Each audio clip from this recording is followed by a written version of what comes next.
Donc, les témoignages, en fait, c'est exactement mon prédication ce matin. Donc, on peut partir. Non, en fait, c'est exactement ça. On va voir ensemble. Mais je pensais commencer par une brise de glace, mais peut-être on va terminer par la brise de glace. On va commencer par la prière. Seigneur, merci Seigneur pour tout ce que tu es en train de faire chez nous, Seigneur. Merci Seigneur pour toutes ces familles, toutes ces 7 personnes qui étaient baptisées la semaine dernière, Seigneur. Merci Seigneur que tu les as transformées la vie. Merci pour... je parlais avec Laure tout à l'heure, elle disait, mais cette semaine c'était la meilleure vie. C'est comme si elle était... une fusée qui a monté de 50% de puissance déjà en une semaine. Et Seigneur, merci Seigneur qu'elle voit un changement dans son cœur. Seigneur, merci Seigneur. Et on veut étudier ta parole encore. Et on veut transformer notre vie aussi encore, de gloire encore avec toi Seigneur. Et se rappeler de tous tes bienfaits. Merci Seigneur. Merci. Donc on était en train de faire une série sur Daniel. Vous vous rappelez Daniel? Donc ce matin je vais parler d'une fenêtre et plus tard peut-être une graine, mais on va parler d'une fenêtre aujourd'hui. Et si vous vous rappelez, Daniel était en exil en Babylone. Au début je mis les bonhommes ici et on a dit voilà, Daniel il partait en exil au Babylone.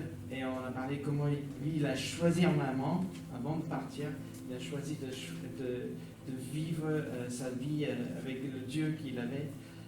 Il voulait pas, il a choisi en avant de ne pas manger ce qu'ils vont manger. Il a choisi en avant de garder le Dieu d'Israël près de lui. Et on va le voir aujourd'hui dans Daniel. On va reprendre Daniel 6. Donc, on a vu aussi que Daniel, il a étudié au Babylone, il était inculqué dans la vie et les coutumes babyloniennes. Et il est devenu babylonien parce qu'il a servi le roi. Il a servi le roi et les rois de Babylone. Et aujourd'hui, il sert le premier roi de Médès-Perse. Et donc, lui, il était nommé parmi les trois, si vous vous rappelez, les 3 responsables sous le roi. Et donc, la dernière fois, on a regardé en voyant le roi. Et cette fois-ci, je veux qu'on regarde Daniel. Et c'est un peu le témoignage, parce que, en fait, les gens, ils étaient contre lui un peu, vous vous rappelez un peu. Donc, tournez à Daniel 6. Aujourd'hui, je vais faire que verset 10. Parce que la dernière fois, on a tout lu. Hein? C'est ça. Daniel 10. Donc, là-dessus de roi. Ok. 11 peut-être. Lorsque Daniel fut au courant de la rédaction de cet écrit. Donc, en fait, si vous vous rappelez, donc c'était. Les copains, des collègues de Daniel qui n'étaient pas contents avec lui, qui avaient pas trouvé un erreur dans son comportement, et donc du coup ils ont fait un piège. Et donc là, c'est que maintenant que Daniel il a vu ça en fait. Donc tout était en place, le roi il a signé, c'est ce qu'on a lu en 10 là, il a signé et dans les nouveaux régimes de Perse Médès, en fait, une fois que c'est signé, il ne peut pas revenir à ce qu'il a dit le roi. Donc là, c'est vraiment cuit pour lui. Quoi. Donc c'est un peu comme Bonne disait, voilà, c'est cuit là, c'est le nouveau régime, là, ça ne va pas du tout. Et on va voir, qu'est-ce que Daniel, en tant que Daniel, si on avait reçu ce message-là, qu'est-ce qu'on aurait fait? Est-ce qu'on peut dire, on peut se plaindre peut-être, on peut dire, le dernier régime c'était quand même mieux, c'était quand même mieux avec l'ancien patron, ou est-ce qu'on peut dire, je me sens seul là, je c'est sûr qu'ils m'ont utilisé là, les mecs, parce que il sait que sur les trois, c'est moi qui va prendre ça sur le courge. Ou est-ce qu'il va dire. Qu'est-ce qu'il va dire? Il va se plaindre encore. Il va dire. Oh non, mais c'est impossible, ils vont certainement me persécuter. Ils vont. Voilà. Est-ce que c'est mieux de. Est-ce que c'est pas mieux que je suis les lois du pays? Parce que j'habite ici, et voilà, c'est pas vraiment mon pays. Quand on est à Rome, on fait comme les Romains font. Voilà, je fais ça. Et on a lu avant, en fait, que Daniel, il avait un esprit en lui qui était différent. On a vu que Daniel, il portait quand même quelque chose de différent. Alors, peut-être on va voir ce qu'il va faire, en fait. Donc, verset 10, 11. Donc, 10, c'était signé. Le 11, donc, il a pris conscience de cette nouvelle loi. Okay, il se retira dans sa maison. Okay, donc ça, c'est la première chose qu'il a fait. Où les fenêtres de sa chambre à l'étage étaient ouvertes dans une direction de Jérusalem. À savoir, donc, dans Babylone et tout ça, c'était vraiment un pays un peu. Il y avait une infrastructure, en fait. Il y avait des routes, il y avait des canalisations, des appartements. Donc, les fenêtres ouvertes, les voisins, ils vont le voir, en tous les cas. Ok, donc, les fenêtres de sa chambre étaient ouvertes en direction de Jérusalem. Ok, qu'est-ce qu'il a fait? 3 fois par jour, il se mettait à genoux. 3 fois par jour, il se mettait à genoux. Donc, c'est une discipline qu'il a fait depuis longtemps. Ce n'était pas ce jour-là qu'il a décidé de faire. On se rappelle, dès qu'il est parti, dès qu'il est quitté, il a décidé de prier tous les jours. Donc là, c'est 3 fois par jour, il se mettait à genoux, prier et exprimer sa reconnaissance à Dieu. Attends, mais non, il n'a pas dit qu'il se plaint, non? Il se plaignait contre Dieu, non? Non? Il a dit, il a exprimé sa reconnaissance envers Dieu. Tout ce qu'il a fait avant, comme il l'avait fait avant. Alors ces hommes se prédit de trouver Daniel en train de prier et de supplier son Dieu. Alors est-ce que nous, en tant que chrétiens, on aurait fait pareil? Ou est-ce qu'on se tourne plutôt vers la détresse ou la tristesse ou les émotions qui montent, ou est-ce qu'on fait comme Daniel? Est-ce que déjà on a quelque chose, un plan en place pour prier tous les jours? Et forcément, il voyait, ça changeait, transformait même la vie de Daniel, parce qu'on disait avant qu'il avait un esprit en lui, donc. Et la semaine dernière, je parlais de ça, comment on voit l'esprit. Et c'est par les feuilles d'un arbre qu'on voit quel arbre c'est. Un petit peu, oui, mais c'est plutôt par les fruits. Par les fruits qu'on voit. Et le fruit de l'esprit, c'est l'amour. On a vu tout le tas de choses. Et en fait, quand on regarde une pomme, on voit que, voilà, ça c'est les fruits. Le fruit, ça s'appelle une pomme, comme l'amour. Et puis quand on croque dedans, il y a une croûte, il y a les fibres, il y a les noyaux.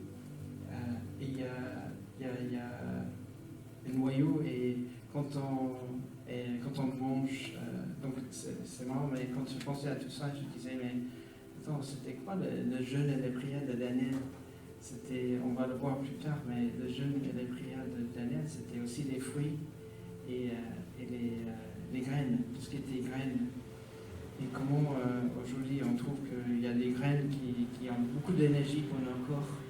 Et puis nous on savait, parce que déjà en Genèse 1, Dieu il a dit, voilà, voici les légumes et tout ce qui sont pour toi. Donc Genèse 1, verset 29, qui parle de ça. Et bon, demain, on a un conseil. Peut-être ça, c'est quelque chose qu'on peut mettre en place, faire une équipe pour planifier et faire un jeûne de 3 semaines, donc 21 jours. Et qu'on peut faire ensemble, peut-être avec un plan sur Bible App ou un truc comme ça, qu'on peut faire ensemble pour suivre un peu comme Daniel il fait.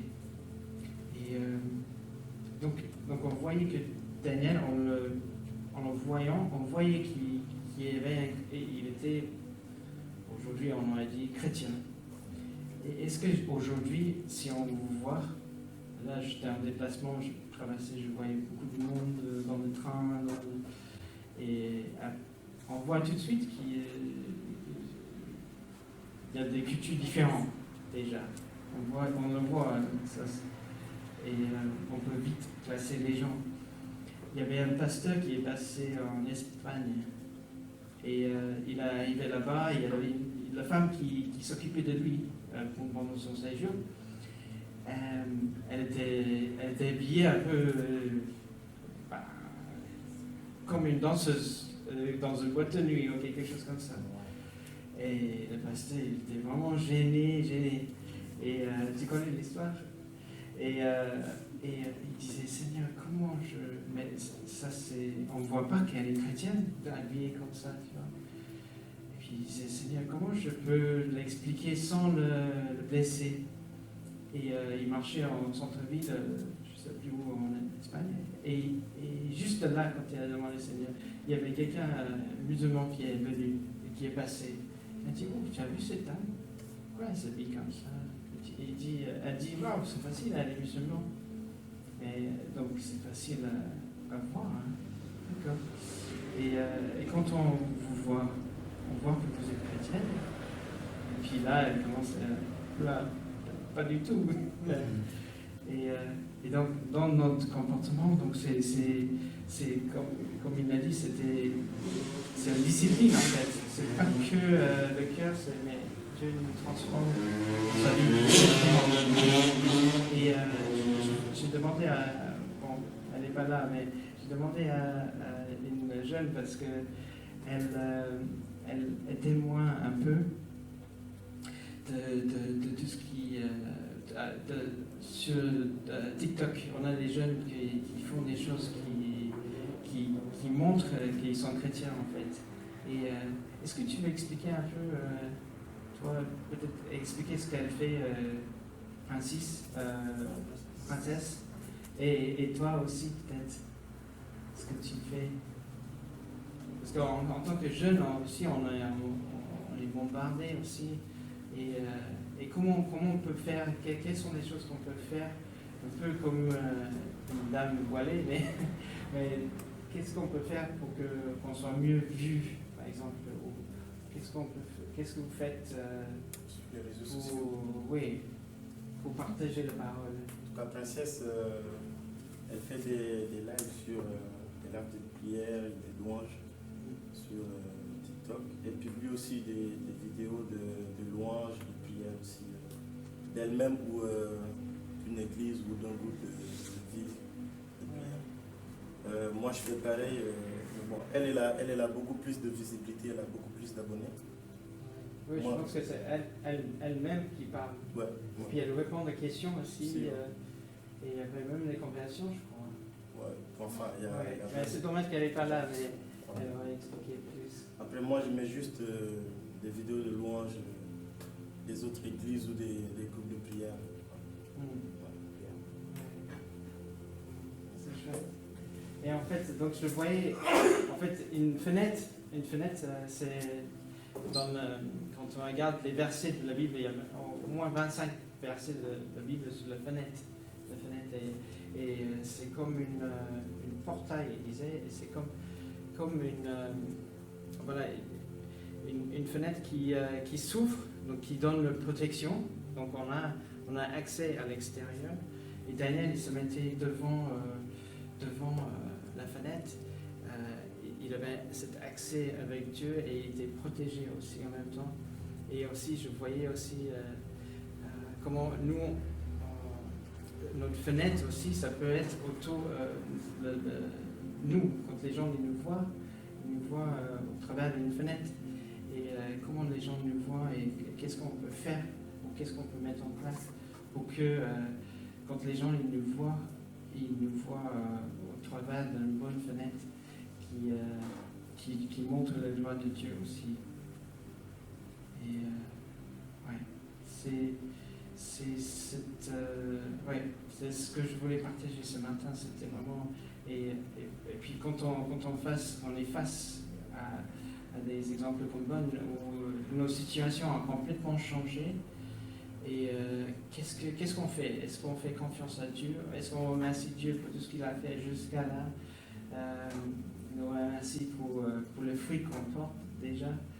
Que voilà, toutes les gens qui sont autour de nous, qui étaient bénis au travers de nous grâce à son amour et sa fenêtre. Et de ne pas avoir cette peur quand le roi tombe, de ne pas ouvrir nos fenêtres. Et aujourd'hui, c'est de plus en plus, quand je voyage, on voit un peu plus qu'en France, mais c'est vraiment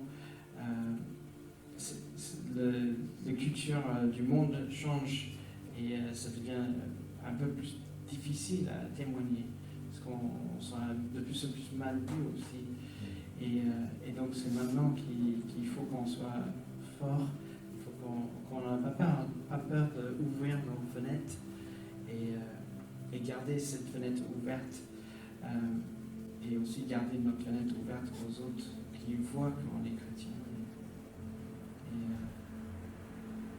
Il y avait aussi Sébastien, mais il n'est pas là aujourd'hui. Lui, sa fenêtre, c'était. Il voulait vraiment partager ce qu'il a reçu et il voulait aller dans les rues. Et là, il a imprimé, il n'a pas encore reçu, mais des petits flyers comme ça, comme des cartes de visite, avec un petit verset dessus. Et Seigneur, voilà, ça c'est sa fenêtre. Partout où il va parler avec les gens.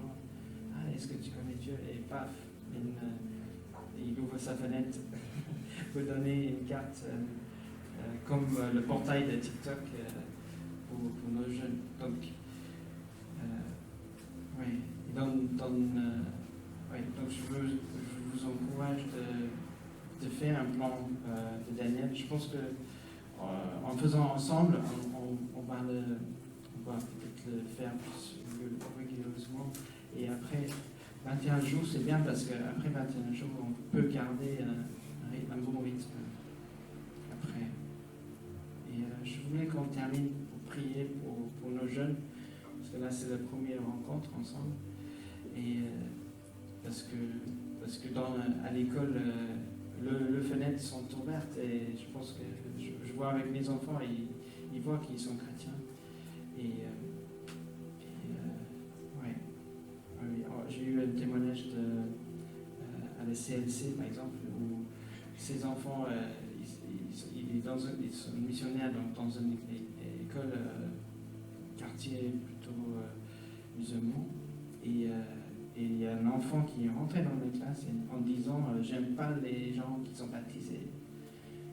Attends, c'est quoi être baptisé pour toi? Parce que c'est un gamin de 8 ans, et du coup, lui, il était formé par les autres que être un chrétien, c'est mauvais et qu'on ne l'aime pas.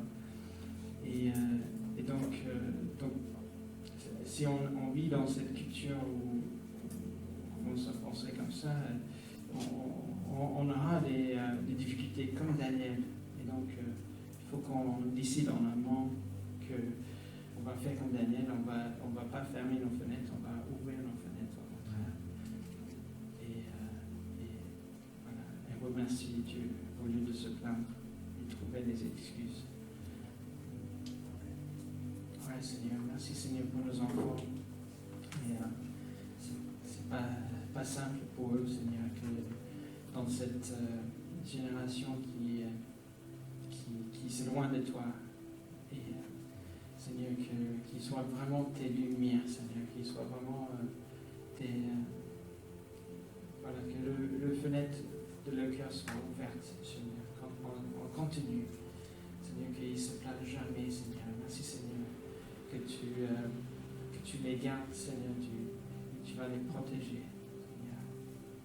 Merci, Seigneur. Nous n'allons pas se plaindre, Seigneur, mais on te remercie pour tout ce que tu as fait, tout ce que tu vas faire au travers de nos enfants, Seigneur.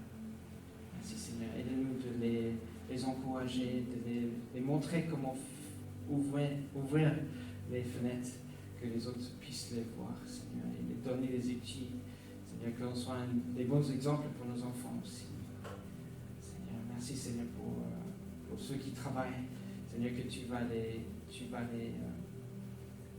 conforter aussi, Seigneur, que quand il y a des difficultés par rapport de notre foi, par rapport de nos relations, Seigneur, que tu vas toujours nous aider, Seigneur, à prendre des bonnes décisions, de tourner vers toi.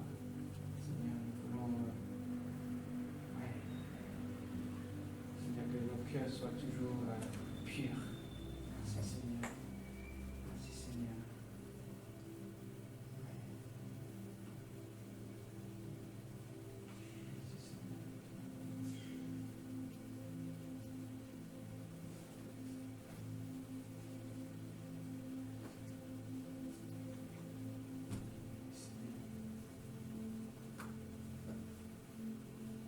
Merci pour ta prévision. L'exemple de Bonne, comment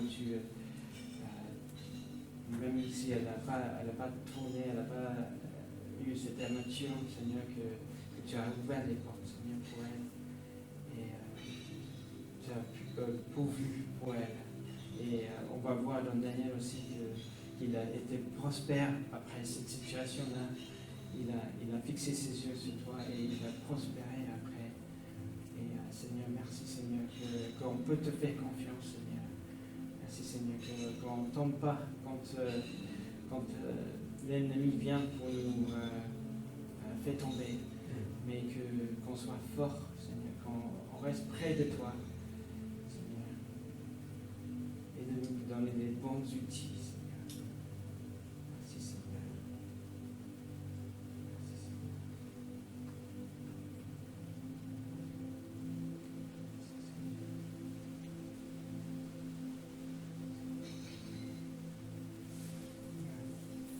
Est-ce qu'il y a peut-être d'autres qui sont dans cette situation, peut-être à l'école, au boulot,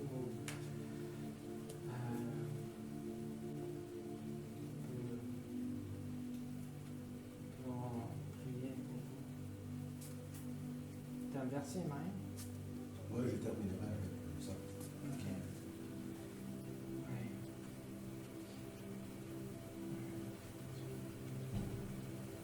Seigneur, c'est vrai que nous sommes tous jeunes, Seigneur, qui sont confrontés chaque jour à des puissances aussi grandes, qui sont confrontés au monde, dans les écoles, aussi aux formations, qui sont confrontés à d'autres choses, Seigneur.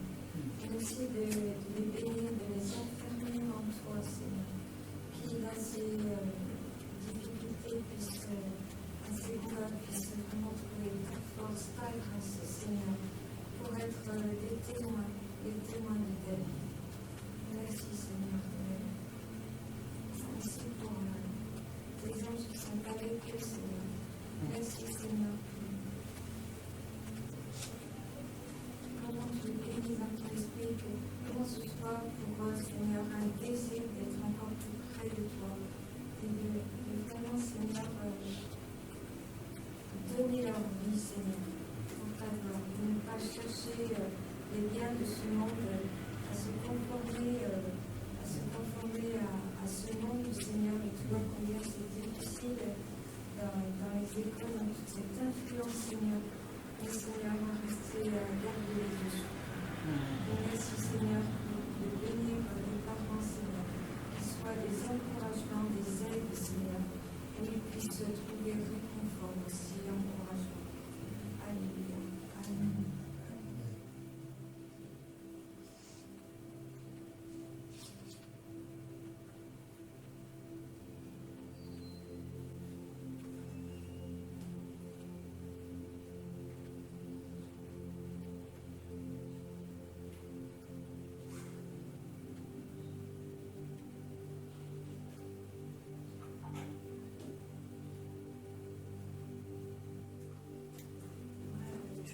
juste donner des nouvelles du combat de chez nous parce qu'il y a des nouvelles encourageantes par rapport à la demande d'instruction dans la famille pour Anaël avec le changement de loi. Donc je rappelle qu'on avait envoyé un recours à ce refus et que l'Académie a reçu le 16 août sur ce recours et qu'on est toujours dans l'attente de la réponse et qu'il y a un délai maximal pour qu'ils nous répondent, sans quoi c'est un refus si on n'a pas de réponse. Et le délai maximal est jeudi, là, c'est jeudi là qui arrive et c'est vrai que je commençais à me dire s'ils vont nous répondre.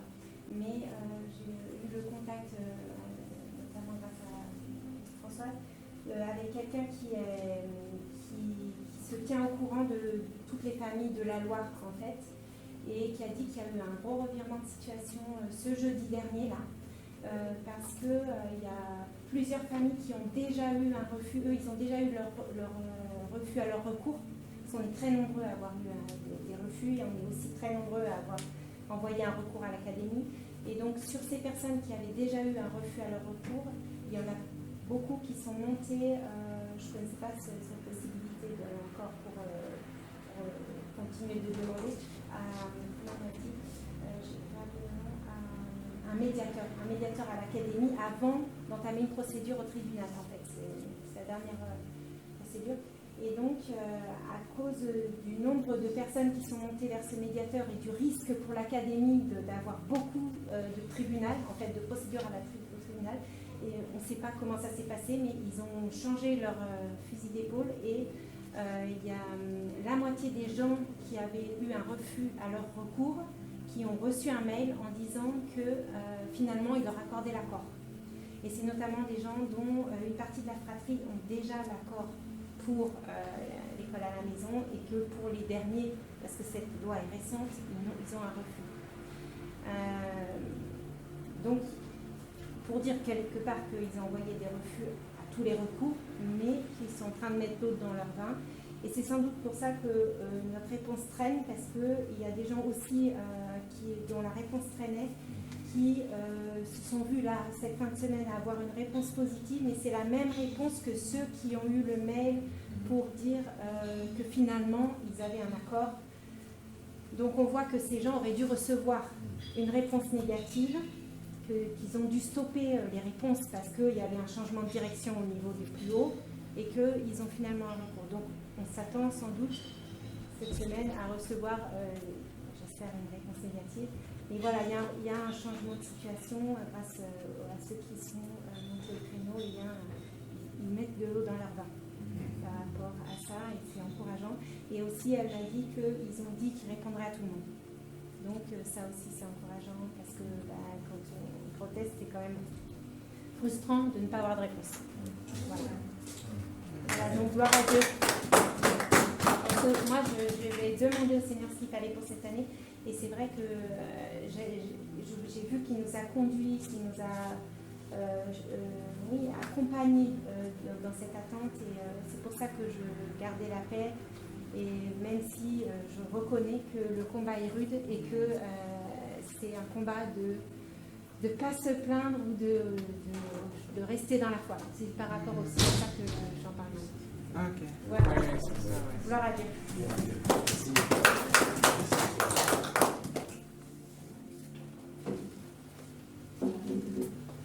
Je viens ici pour remercier le Seigneur pour des amis autour de moi, pas pour moi. Comme certains le savent ici, j'ai un garçon de pays, donc j'ai des difficultés à faire venir. Et je connaissais des mamans qui étaient dans la même situation, que je voyais des larmes, souvent c'est des gens qui s'expriment beaucoup à travers les statuts et tout. Il y a une qui disait parfois je suis au bout de ma vie, Seigneur, je n'en peux plus. Et la semaine dernière, non, au début de cette semaine, je vois des statuts où elle est en joie et tout. Enfin, Seigneur, tu m'as exaucé. Et après, elle a mis une vidéo où elle allait récupérer son fils à l'aéroport. Et franchement, j'ai fait couler des larmes de joie, d'émotion, parce que je sais le combat qu'elle a mené. C'était pas facile. Et je lui ai dit, vraiment bravo à toi, tu t'es battu et voilà, tu as réussi vraiment tous mes encouragements. Il m'a dit, ah, c'était pas facile, c'était vraiment pas facile. Il a fallu que je rentre que je prenne des temps de jeûne et prière. Et même quand je priais, il y a des moments où je me disais, est-ce que ça va le faire et tout. Mais pour elle, c'est qu'elle a vu le Seigneur intervenir et franchement, jusqu'ici, elle n'en revient pas. Et moi, franchement, je me suis dit, ça mérite que je témoigne pour elle, que je rende gloire au Seigneur parce que je sais combien ces situations sont difficiles. Même quand on ne le dit pas, mais ça fait très mal pour un parent de voir que son enfant est très loin de lui. Des années durant, franchement, c'est des situations qu'on vit avec, pas parce qu'on accepte, mais on est obligé. On se sent obligé de le supporter au quotidien. Et voir qu'il y a des autres à côté qui réussissent enfin, ça donne espoir. On se dit que Dieu fera aussi pour nous un jour. Donc je voulais vraiment bénir le Seigneur.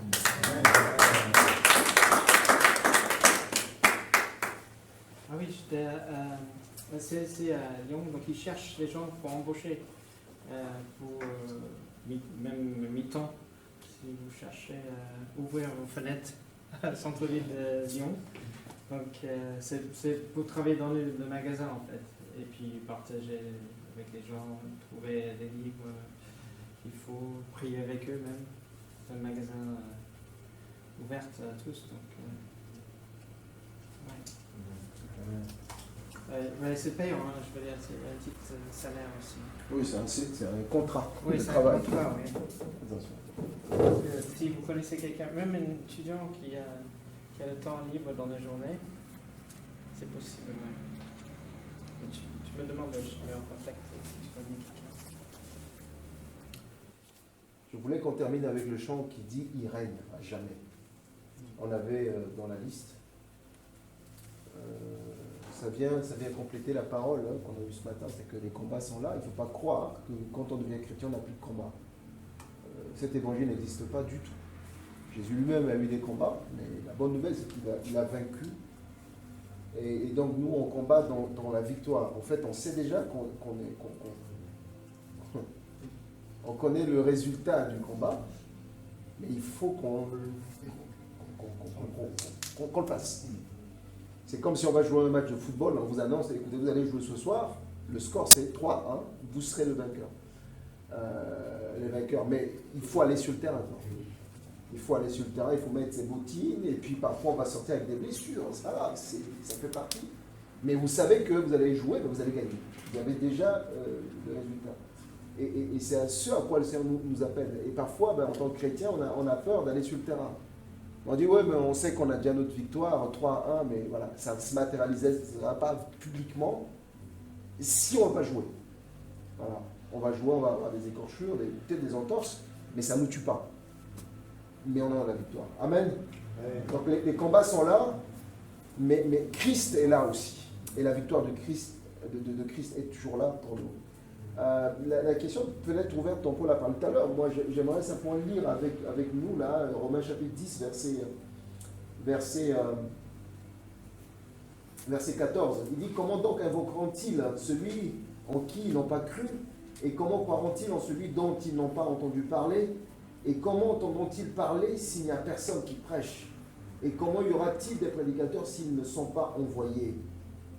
Qu'ils sont beaux les pieux de ceux qui annoncent l'évangile de paix, ceux qui annoncent la bonne nouvelle. Amen. Au fait, ce verset dit aussi d'une certaine manière, si on n'ouvre pas la porte, notre bouche, les gens n'entendront rien. On peut toujours rester là et dire, mais dis donc, le monde ne va pas bien, et on va, comme ce matin on a dit avec Hervé, on a l'impression que tout va de travers, mais en même temps, si notre porte est fermée, ils ne sont pas au courant. On dit, mais tiens, il y a beaucoup de choses, mais non, il y a l'évangile, les gens sont au courant, mais non, ils ne connaissent pas le Seigneur. Donc notre responsabilité aussi, c'est de ne pas fermer la porte de notre bouche, de ne pas fermer aussi la porte de notre cœur aux gens autour de nous. De laisser Christ travailler au travers de nos vies. Et l'apôtre Paul dit aussi dans Corinthiens, chapitre 3, je pense verset 3, à partir du verset 2, il dit, c'est vous qui êtes notre lettre, écrite dans nos cœurs, connue et lue de tous les hommes. Vous êtes manifestement une lettre de Christ écrite par notre ministère, non avec de l'encre, mais avec l'Esprit de Dieu, vivant, non sur des tables de pierre, mais sur des tables de chair, sur les cœurs. Amen. Nous sommes une lettre. Donc une lettre, c'est fait pour être lue. Jessica et Franck sont en train d'attendre un courrier de l'académie qui va arriver cette semaine. Et ce courrier arrive, vous pouvez tourner autour du courrier, vous pouvez l'embrasser, mettre sous votre couette, dormir avec, mettre dans le sac, amener au boulot, dans la voiture, écouter la louange tout le tour. Mais si vous n'ouvrez pas, vous ne saurez pas le contenu. Et nous devons être lus par le monde. Nous devons être lus par le monde. Ne nous enfermons pas. Amen. Amen. Ça tombe bien, on termine avec Irai à jamais. On peut simplement peut-être se lever, prier, peut-être ce chant, beaucoup de personnes ne connaissent pas, mais on va passer ce temps dans la prière. Que le Seigneur nous accompagne tous dans notre combat de tous les jours. J'ai une pensée particulière aussi pour Hervé, pour son travail, où il y a des choses qui se passent pas trop bien, pas lui en cause, mais l'environnement aujourd'hui de son travail est tellement compliqué et en tant que directeur, il est obligé d'être devant, de faire face à ça. Donc dans notre prière cette semaine, prions pour lui. Moi je dis, c'est pas un job qu'il a, c'est un ministère qu'il a. Prions pour lui et prions pour toutes les personnes. Cette semaine, j'étais allé voir Franck aussi au magasin. Prions pour Franck. Vous ne vous rendez pas compte, mais c'est un ministère aussi. C'est un ministère d'être là dans ce magasin. Il m'a parlé plusieurs fois de ce magasin, mais je ne suis jamais entré dans ce magasin-là. Et je suis entré, mais c'est un ministère. Prions pour lui, pour que le Seigneur vraiment se manifeste au travers de nos frères qu'il a placés dans ces milieux-là. Amen. Parce que le combat, Christ a gagné. Mais ces frères-là, ils sont là sur le terrain. Ils ont mis leurs crampons, ils ont mis leurs chaussettes, ils sont rentrés. Ils vont être blessés, ils vont sortir à des entorses, mais la victoire est leur partage. Au nom de Jésus. Amen.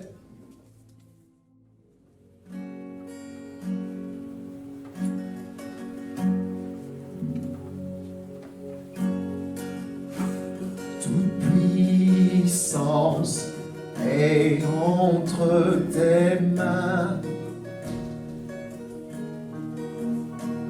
Tout pouvoir t'a été donné. Oh Jésus. Tout genou fléchit devant toi. Toute langue confesse que tu es Dieu. Toute puissance est entre tes mains. Toute puissance est entre tes mains. Tout pouvoir t'a été donné. Tout pouvoir t'a été donné. Tout genou fléchit devant toi. Tout genou fléchit devant toi. Toute langue confesse. Toute langue confesse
Créateur, roi des cieux, de la terre, Elohim, Adonai, Dieu puissant,